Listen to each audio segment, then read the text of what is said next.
अभी यहाँ पर इंटरेस्टिंग कॉन्सेप्ट है, प्रीलिम्स के लिए खासकर इंपॉर्टेंट रहेगा आप लोगों के लिए। यहाँ पर सेंटर ने अभी एक पैनल बनाया है, और ये जो पैनल बनाया है, ये बनाया होलसेल प्राइस इंडेक्स के बारे में। रमेश चंद पैनल, इसका नाम याद रखिएगा, आरसीपी पैनल होता है कंज्यूमर प्राइस इंडेक्स, जिसको सीपीआई बोलते हैं। ये दोनों के लिए इस्तेमाल किया जाता है, गुड्स के लिए भी और सर्विसेज के लिए भी। तो यहां पर याद रखना, होलसेल प्राइस इंडेक्स जो है वो चेंज किया जा रहा है। ये दूसरा हो गया, ये है प्रोड्यूसर प्राइस इंडेक्स, जिसको पीपीआई बोला गया। अभी यहां पर इंटरेस्टिंग कॉन्सेप्ट है, प्रीलिम्स के लिए खासकर इंपॉर्टेंट रहेगा आप लोगों के लिए। यहां पर सेंटर ने अभी एक पैनल बनाया है, और ये जो पैनल बनाया है, ये बनाया होलसेल प्राइस इंडेक्स के बारे में। देखो, जब भी आप लोग बात करते हो, आप लोगों को दो चीजें देखने को मिलती हैं। हम लोग इन्फ्लेशन के बारे में बात करते हैं, इन्फ्लेशन बोलते हैं महंगाई को, यानी कि भाई साहब महंगाई कितनी है। और महंगाई को चेक करने के दो तरीके हैं, एक तो है होलसेल प्राइस इंडेक्स, और दूसरा है यहाँ पर बेसिकली जिसको बोलते हैं, आप लोग बोलिए दूसरा क्या है, बताइए, देखते हो कौन कौन बताता है। दूसरे को बोलते हैं कंज्यूमर प्राइस इंडेक्स, ठीक है।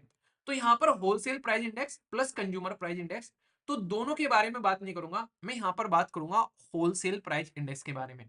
तो इसको समझेंगे आखिर कैसा है यहाँ पर। तो होलसेल प्राइस इंडेक्स कैसा है, क्या क्या दिक्कतें हो रही हैं, और इसको किस तरीके से अपडेट करने की कोशिश की जा रही है, वो बातें मैं आप लोगों को यहाँ पर बताऊंगा। तो इसलिए एक एक चीज आप लोग ध्यान से सुनिएगा, क्योंकि यहाँ से डायरेक्ट क्वेश्चन आप लोग का बनता है। अगर चीजें एक बार को समझ में आ जाती है, तो फिर अच्छे से आप लोग चीजों को अंडरस्टैंड करके, बहुत सारी स्टेटमेंट आती है, उनके क्वेश्चन के आंसर भी आप लोग दे सकते हो, ठीक है। समझिए यहाँ पर अच्छे से। अभी यहाँ पर अगर बात करें, जैसे पहले मैं आप लोग को बताता हूँ कि मुद्दा क्या है। मुद्दा यहाँ पर यह कि रमेश चंद पैनल, इसका नाम याद रखिएगा, RCP panel. RCP panel establish किया गया कि हम लोग आज की डेट में होलसेल प्राइस इंडेक्स जो है उसका बेस ईयर हम लोग चेंज करने जा रहे हैं, ठीक है। तो यहां पर इसके बेस ईयर को रिवाइज किया जा रहा है, 2011 से लेके 12 से 2022-23 बेस ईयर किया जा रहा है डब्ल्यूपीआई का, ठीक है। डब्ल्यूपीआई यानी कि होलसेल प्राइस इंडेक्स का ये बेस ईयर चेंज किया जा रहा है। अभी होलसेल प्राइस इंडेक्स आप लोग कैसे देखते हो, जैसे मान लीजिए आज की डेट में एक फैक्ट्री है, उस फैक्ट्री के अंदर में जूते बनाए जा रहे हैं, ठीक है।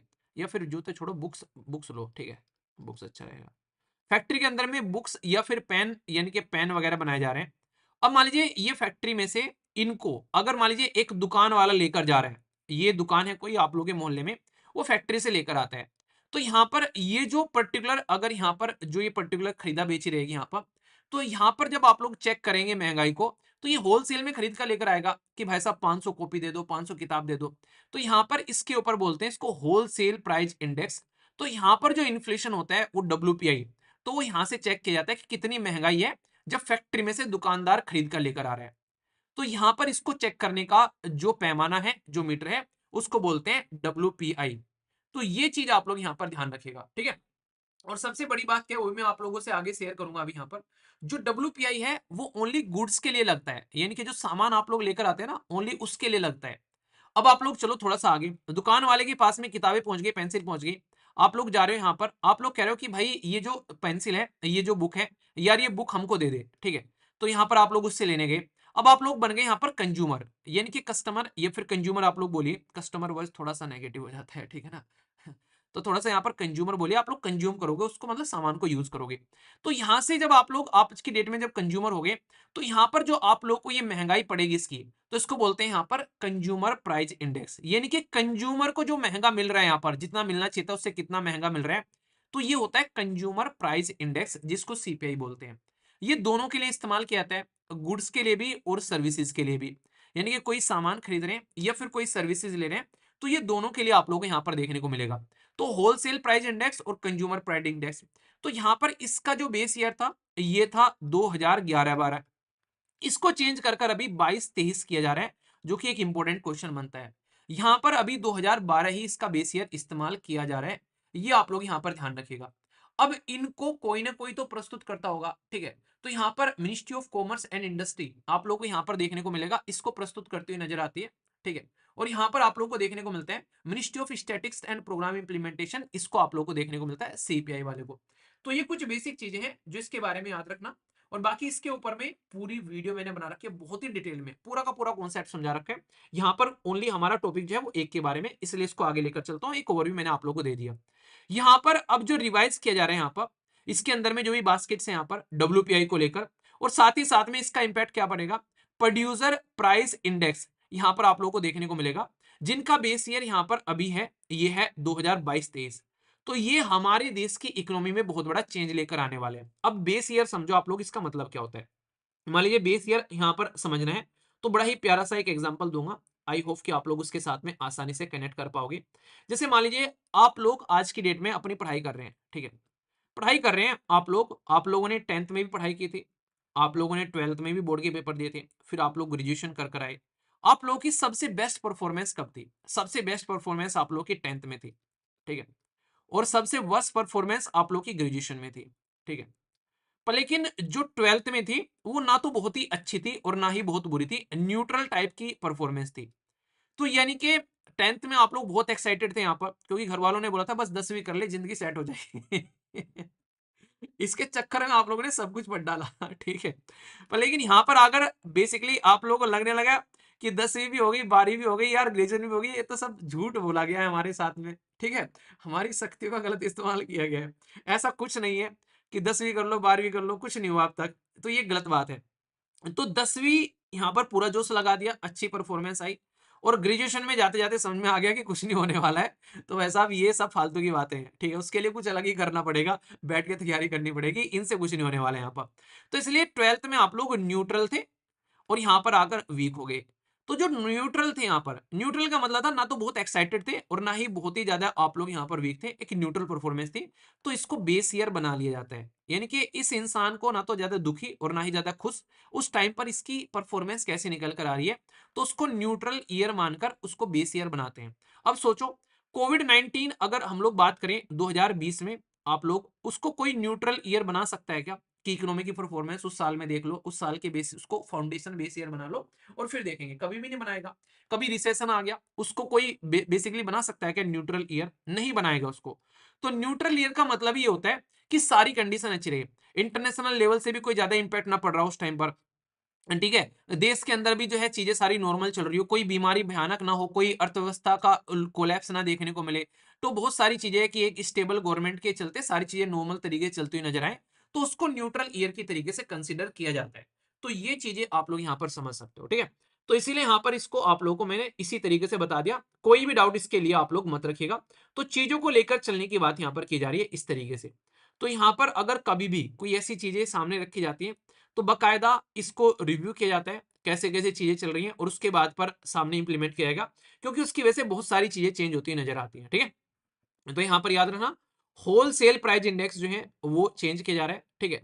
तो गुड्स के लिए आप लोगों को यहाँ पर देखने को मिलता है, रिलीज किया जाता है office of economic adviser, department of industrial policy and promotion, जो कि मिनिस्ट्री ऑफ कॉमर्स के अंडर में आता है, ठीक है।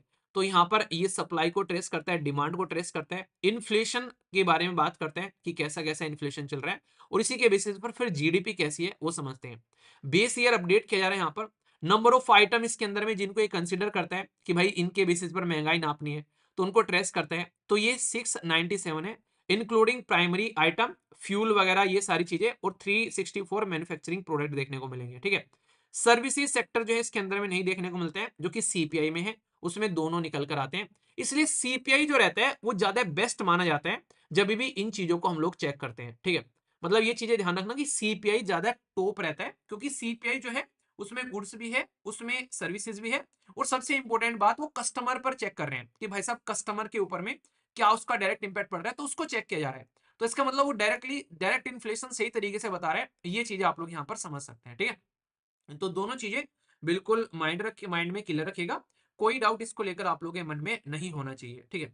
अब एक चीज मैंने आप लोगों को और बताई यहाँ पर, दो पॉइंट हो गए यहाँ पर, ये दूसरा हो गया, ये प्रोड्यूसर प्राइस इंडेक्स, जिसको पीपीआई बोला गया है। ये एवरेज चेंज जो हो रहा है प्राइस के अंदर में, ठीक है, एवरेज चेंज जो प्राइस के अंदर में हो रहा है और रिसीव किया जा रहा है by the producer for the goods and services, दोनों के लिए है, ठीक है। या तो वो यहाँ पर इसको डोमेस्टिकली यूज कर रहे हैं या फिर इसको एक्सपोर्ट किया जा रहा है, तो ये इस तरीके से चेक किया जाता है।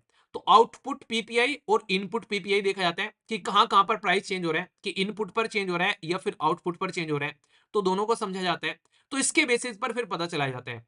एडवांटेज है पीपीआई ओवर डब्ल्यूपीआई, वो क्या है कि इंडस्ट्री सेंट्रिक इन्फ्लेशन के बारे में हम लोग पता चल पाता है, क्योंकि यहां पर बात की जा रही है प्रोड्यूसर के बारे में। मान लीजिए मैं आज की डेट में पेंसिल बनाने लगा हूं, तो भाई साहब मैं प्रोड्यूस कर रहा हूं एक कंपनी के अंदर में पेंसिल, तो भाई साहब मेरे लेवल पर कि भाई साहब पेंसिल का प्राइस कैसे बढ़ रहा है, तो मेरी इनपुट कॉस्ट क्या है उसको बनाने की, उससे पता चलेगा। तो ऐसे आप लोग चीजों को समझ सकते हैं। तो यहाँ पर फोकस रहता है प्रोडक्शन स्टेज पर इनिशियल में ही। अगर इनिशियल में सस्ती रहेंगी तो भाई आगे तो फिर महंगी नहीं बेचेंगे ना, क्योंकि इनिशियल में ही हम लोगों ने उसका प्राइस जो है कंट्रोल कर लिया, तो फायदा रहेगा यहाँ पर। इंटरनेशनल अलाइनमेंट रहता है कई बार कि इंटरनेशनल लेवल पर ग्लोबल स्टैंडर्ड कैसे फॉलो कर रहे हैं, तो सुटेबल है क्या ग्लोबल में, क्योंकि पेंसिल बना ली है अब मार्केट में ले जाके बेचनी है, वहां पर तो नटराज की पेंसिल चल रही है, तो एसएलवी की पेंसिल कैसे चलेगी। तो सबसे पहले तो क्वालिटी उसी की जैसी होनी चाहिए। दूसरा, उसकी कॉस्ट जो है वो थोड़ी सी कम होनी चाहिए यहाँ पर। तो क्वालिटी ऐसी हो और कॉस्ट कम हो, तब जाकर मार्केट में वो टिक पाएगी यहाँ पर, ठीक है। तो तभी तो चीजें अच्छे से चलेंगी। पता चला उससे ज्यादा कॉस्ट हो गई, तो फिर फायदा क्या है यार, लोग तो नटराज की खरीद रहे हैं, उसी को खरीदेंगे, वो उसके हैबिचुअल भी है यहाँ पर। तो एसएलवी की पेंसिल तब चलेगी, वो उसका जो रिफिल है वो भी अच्छे से काम करे, ऐसा नहीं कि भाई साहब पॉकेट में रखा रिफिल निकल गया, उसकी इंक निकल गई, तो बेकार चीज हो जाएगी यहाँ पर। तो सारी चीजें फोकस करनी पड़ेगी यहाँ पर, तभी जाकर तो ब्रोडर स्कोप जो है यहाँ पर, जैसे सर्विसेज हो गया, तो डब्ल्यूपीआई में वो चीजें नहीं हो पाती है, पर यहाँ पर गुड्स और सर्विसेज दोनों के लिए लेकर चलोगे, क्योंकि हो सकता है कि जैसे सर्विसेज के मतलब जैसे आज के डेट में हम लोग आईटी सर्विस प्रोवाइड करा रहे हैं इंटरनेशनल लेवल पर भी, तो वो चीजें आप लोग यहाँ पर समझ सकते हो। तो ये बहुत ही इंपॉर्टेंट है यहाँ पर, ठीक है। तो ये आप लोग ध्यान रखिएगा। और ग्लोबल एडेप्शन आप लोग यहाँ पर बोल सकते हो कि हम लोग किस तरीके से डब्ल्यूपीआई को कई जगह रिप्लेस कर चुके हैं आज के डेट में, पहले डब्ल्यूपीआई ही इस्तेमाल किया जाता था, ठीक है। अब क्वेश्चन कैसे पूछेंगे आप लोगों से, वो डायरेक्टली क्वेश्चन पूछ लेंगे भाई साहब रिसेंटली अभी यहाँ पर रमेश चंद पैनल बनाया गया, भाई वो किससे रिलेटेड है, wholesale price index, consumer price index या प्रोड्यूसर प्राइस इंडेक्स, यहाँ पर नन ऑफ द अबव। तो यहाँ पर ये बनाया गया मेनली किसके लिए, वो अभी मैंने आप लोगों को बताया। क्वेश्चन का आंसर आप लोग दीजिए, बाकी फिर इसके बारे में डिस्कस करूंगा मैं, ठीक है। जब आप लोगों से इसके बारे में आंसर देते रहिए जो मैं आप लोगों से पूछ रहा हूँ, ठीक है।